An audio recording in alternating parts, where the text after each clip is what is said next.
तीन महत्वपूर्ण राज्य एमपी, राजस्थान और छत्तीसगढ़ की बात की जाए तो वो रुझान बीजेपी के पक्ष में है। सुधांशु त्रिवेदी हमारे साथ में मौजूद है। सुधांशु जी, शुरुआती 4 घंटे के रुझान तो काफी हद तक जो है क्लियर होते दिख रहे हैं। देखिए, अब उत्तरोत्तर तस्वीर साफ होती जा रही है और तस्वीर का जो रुख दिखाई पड़ रहा है वो राजस्थान, मध्य प्रदेश और छत्तीसगढ़ तीनों में भारतीय जनता पार्टी को शानदार सफलता दिखाई पड़ रहा है। और इसका जो कारण है वो प्रधानमंत्री श्री नरेंद्र मोदी जी के नेतृत्व में भारतीय जनता पार्टी ने जो निष्ठा और ईमानदारी के साथ जो नीतियां बनाई हैं उसके प्रति ये जनता का उत्तरोत्तर बढ़ता विश्वास है। और गारंटियों की चर्चा आजकल चुनाव में बहुत थी, तो मैं कह सकता हूं अब साफ दिख रहा है कि इस देश में एक ही गारंटी है, मोदी की गारंटी, बाकी सब ढपोर शंख है। आपके मुताबिक सनातन का जो मुद्दा उठा था वो भी कहीं पर काम किया है क्या? देखिए, हमारे लिए सनातन राजनीति का मुद्दा नहीं है, सनातन शब्द ही सनातन है। आपको पता हमारे हिसाब से दुनिया कब बनी? 1.97 बिलियन ईयर्स, ब्रह्म संवत 1 अरब 97 करोड़ का आता है। कहाँ है आज के ज़माने की बात करने लगे? इनके लिए राजनीति का मुद्दा था। और ये जो उसके ऊपर दोहरा चेहरा लगाते हैं कि मध्य प्रदेश में आकर कहेंगे कि हम गो रक्षा के लिए व्यवस्था करेंगे और केरल में आप सड़क पे गाय की बीफ पार्टी करेंगे और फिर सोचेंगे कि हम दोनों को लेकर एक चेहरा उधर दिखा के भी वोट पाएंगे, एक चेहरा इधर दिखा के भी वोट पाएंगे।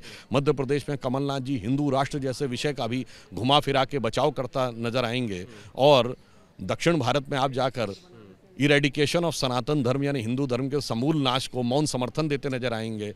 तो अब मुझे लगता है ऐसे मुखौटों की राजनीति करने वालों के चेहरे उतर चुके हैं। आखिरी सवाल, 6 तारीख को इंडिया अलायंस की बैठक बुला ली गई है। अब ये इंडिया अलायंस वालों से पूछिए कि उनको इस चुनाव परिणाम से क्या समझ में आएगा। मुझे लगता है कि 3 राज्यों में कांग्रेस की जो हार होती दिखाई पड़ रही है उससे हो सकता है ममता बनर्जी जी, शरद पवार जी और अखिलेश यादव जी और नीतीश कुमार जी के मन में थोड़ा लड्डू फूट रहे हों कि अब मुझे भी आर्म ट्विस्टिंग का ज़्यादा मौका मिलेगा। तो मुझे लगता है कि अब उसके अंदर की जो कुश्ती है वो थोड़ी और रोचक होती नजर आएगी।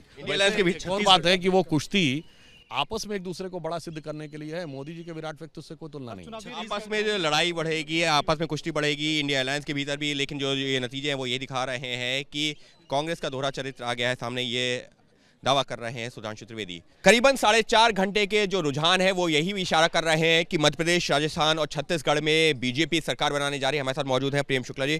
प्रेम जी, आप लोग जो है फिलहाल अभी जो रुझानों में काफी आगे दिख रहे हैं यानी कि बीजेपी, लेकिन कांग्रेस के अंदर वहां प्रदर्शन शुरू हो गया है। ईवीएम में गड़बड़ी है। अब ये तो उनका हमेशा का रोना है। तेलंगाना में ईवीएम की गड़बड़ी नहीं बता रहे हो।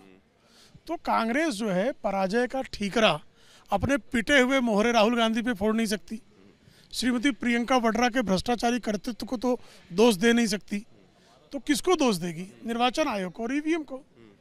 लेकिन उनका ये कहना है कि देखिए कहाँ एमपी में तो हम जीत रहे थे, कांग्रेस का ये दावा है, एमपी में हम जीत रहे थे, छत्तीसगढ़ में हम जीत रहे थे, तो जीते जीते हार कैसे गए?